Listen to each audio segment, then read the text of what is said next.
I think quality is always everything. Yeah. We want to tell resonating stories that really speak to what Star Wars is. I don't want it, and none of us want it, to become like everything else. We want it to be something that continues to live up to the expectation the fans have. And that's the most important thing to all of us.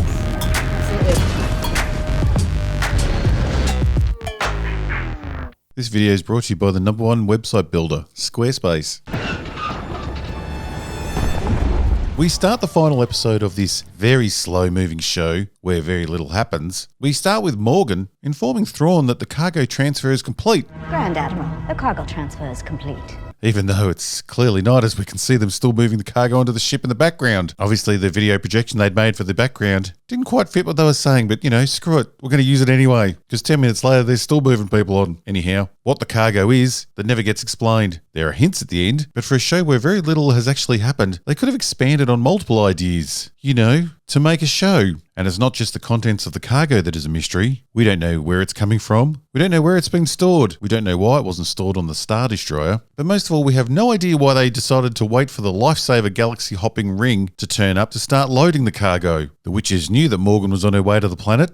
Your visions guided me across the stars. You don't call an Uber to the airport and start packing your bag once the Uber arrives at your house. You prepare for the trip. And it's not as if Thrawn had other things to do. In fact, with his scant resources, he should have had that Star Destroyer parked at that mystical probe the whole time, just waiting to go. But no, Thrawn isn't packed, ready to go, because this show needs a ticking clock to try and give the illusion of tension. The cargo transfer is now almost complete, which means we shall soon leave. Stories used to have interesting ideas to cause tension in their characters. But this is Cowboy Dave Filoni. The best he could come up with is that Thrawn has a heap of packages to get on his ship, and he's left it to the last minute to pack them. The Golden Gladiator informs Thrawn they have a fix on the Jedi ship. Comscan believes they have a fix on the Jedi shuttle's location. Now this is big news. Thrawn has been stranded for a decade, and finally his plan is coming together. The one person in the universe that knew how to find him is with him, so this is his only chance to escape. 2.5 Jedi could really cause a problem if they flew up in their ship and destroyed the ring. Thrawn would be doomed. So how many TIE fighters will he send out there? 20? 30?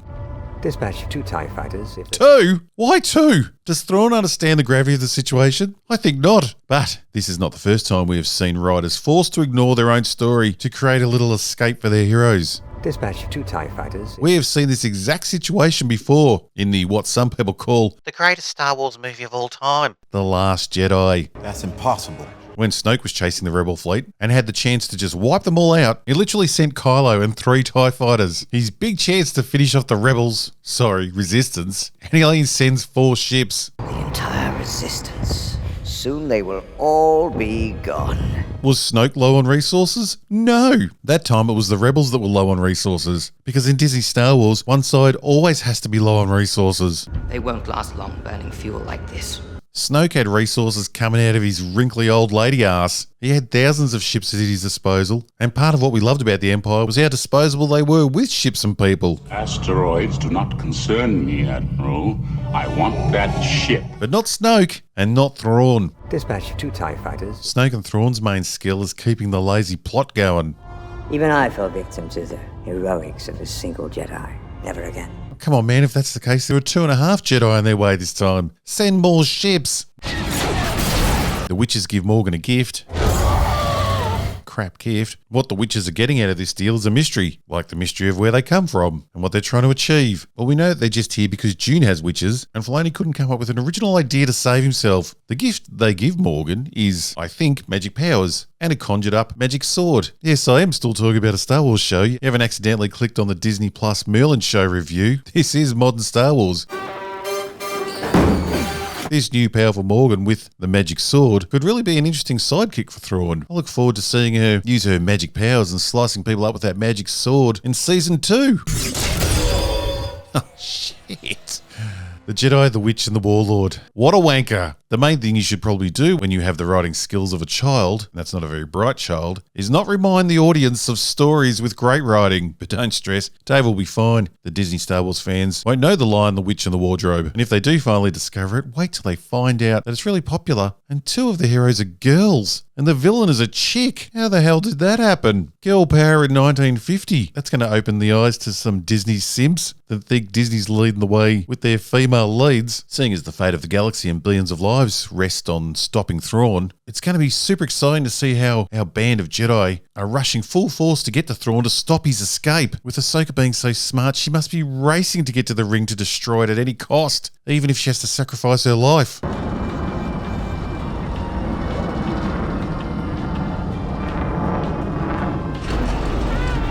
No, that's not happening. In this race against time, life or death situation, Ahsoka's decided to fly very slowly and very low so the turtle rocks can come along. Why the fuck are they doing that? What? Yahoo! Look out!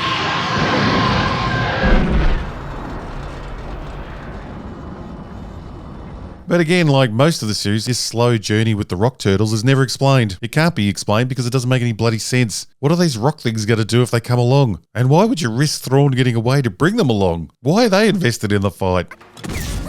The real reason for the slow journey is so we can have one of the most reverse logic conversations you could possibly imagine. One that goes hard against George Lucas's original ideas. But a conversation that will appeal to today's youth, who think they know everything and think they're always right, and also think they can't be taught a thing from anyone older. You're not mad? Ahsoka's not mad at Sabine for being completely selfish and dooming billions of people to their deaths so she could see a platonic friend once again. Sabine's evil choices have already had 2 innocent people killed. That was 5 minutes after she flipped to the bad side, and billions more are to come. But who cares, because Ahsoka describes Sabine's utter evilness as just a difficult choice. You're not mad? Over the years, I've made my share of difficult choices. What the hell is wrong with you, Dave Filoni? Ahsoka then justifies this by explaining that Kid Killer 2000...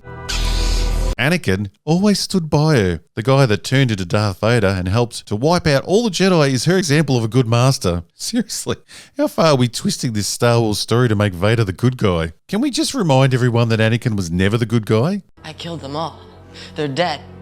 And not just the men, but the women and the children too. They're like animals. Well, not in the movies at least, but those movies aren't important to this show. This series lives in Dave Filoni's cartoon world. Masters are meant to teach their apprentices. Anakin, he always stood by me. Saying they're going to support them through any decision is not a good lesson. Your new empire? Especially when your apprentice is this selfish individual who has doomed the galaxy. Just two TIE fighters attack, and luckily they fly close enough together that Sabine can make a 1 in a million shot. We need to put some hold-on maneuvers. And take out both TIE fighters by flying straight at them. And boy, does Sabine have some punchable face attitude strutting back past Ahsoka after crashing the ship. But it's okay because Ahsoka keeps the promise she made by standing by her and smiling like a lunatic, even though Sabine again has most likely sealed their fate and helped Thrawn get away. This all could have been avoided if the characters in the show understood the story and were actually flying the ship in the sky ready to fight. Sorry to state the obvious. This is going to slow us down a bit. You think this will slow you down? I mean, you were literally flying your spaceship at a walking pace, but I suppose he's correct. That ship is going slightly slower than walking now. A successful strike on the Jedi shuttle was reported before we lost contact with the flight group. An acceptable outcome. Prepare for a ground assault. Oh, hear me out. Send out more TIE fighters, you idiot. The intergalactic cock ring comes down to meet Thrawn's ship, instead of Thrawn's ship going up to meet the ring. Seeing as the ring was built in another galaxy, it sure is lucky that the width of the Star Destroyer also matches the height of the rock tower. They are lucky. I did prefer when these rings were seen to be just for flying in hyperspace and not flying down to planets. It seemed way cooler, but so did everything else in Star Wars, so just a little bit late to care now. Looks like we're just in time. A small detour to thank our favourite sponsor, Squarespace. Everyone dreams of having their perfect lifestyle and turning their ideas and talents into their moneymaker. Well, Squarespace, you can make those dreams a reality. You may have an awesome product you want to sell. Maybe it's your art, band, or podcast you want to get out to the world. Well, that's all possible with Squarespace. With Squarespace, you can have a killer professionally designed website that you can easily manage and edit yourself. It won't cost you a fortune, and best of all, it can be up and running within hours. Just sign up for a free trial, choose one of their awesome looking templates, and make it your own with the ease of drag and drop designing using their incredible tool Fluid Engine. Add photo galleries, portfolios, and eye-catching video backgrounds, and you are ready to go. Set up a store to sell directly to your customers, or if digital content is your thing, Squarespace websites now have a members area where you can monetize your own content right on your own website. You can even now set up online courses with multimedia lessons, progress tracking, and flexible pricing. You'll be making passive income by sharing the knowledge you already have. Squarespace also provides secure payments and client invoicing. What I love is they can even take care of your custom merch. No one else can give you all of that. Go to squarespace.com/robothead and try Squarespace for free. And then when you are ready to take off, use the code ROBOTHEAD and you'll get 10% off your first purchase. See the link below. Go to Squarespace today and turn those dreams of yours into cash. How it started, how it's going. The clown posse attack the ship, and of course, no one on the Star Destroyer can hit them. We get more proof that Disney doesn't understand the Force when we have the three of them straining as they use the Force on the door. As if they can feel the actual weight of the door like they're physically moving it. God, I hate the modern Force. Size matters not. Look at me. They make it in by the skin of their teeth, and we get the moment where I actually burst out laughing. I like Rosario Dawson, but my God, is she a bad choice for this role. And I find it hard to believe they had any type of fight choreographer on the set, which wouldn't be a surprise. We saw Rian Johnson choreographing some of the Last Jedi interactions, and look how that went. Rosario is so unbelievably slow, and her actions are like she's in a geriatric marching band. I've seen a bear with a stick look more exciting. And more coordinated. The clown Jedi posse cut through the stormtroopers with ease. Then we get more Merlin magic Star Wars stupidity when the stormtroopers rise as zombies. They even make the downloaded zombie sound effect noises. $200 million, they say. Chomping bloodthirsty zombies attacking humans are cool. Zombie helmet wearing stormtroopers are just slower, worse stormtroopers. They'd literally be easier to kill the second time. Some zombies attack from behind. Originally, we were meant to think that the witches were raising the dead, but the stormtroopers surprising them haven't yet been killed. Why are they zombies? The Jedi are advancing swiftly. At this rate, they may get on board the ship, which would be problematic. In another genius Thrawn move, he decides to sacrifice his strongest ally and sends Morgan down to stop Ahsoka, Ezra, and Sabine. We require a little more time. Morgan instantly forgets her instructions and just lets Ezra and Sabine walk past. Go on, I'll handle this.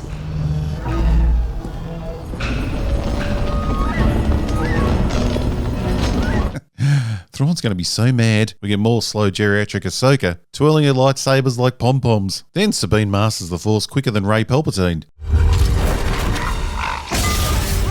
Again by doing the opposite of what Yoda was teaching, and masters the Force by being choked to death. I'm really starting to think that Yoda didn't know what the hell he was talking about. She then does some super duper Force throwing, because she's the bestest now. Unlucky for Ezra, Thrawn decided to only leave 2 troopers to protect the massive hangar entrance to the ship.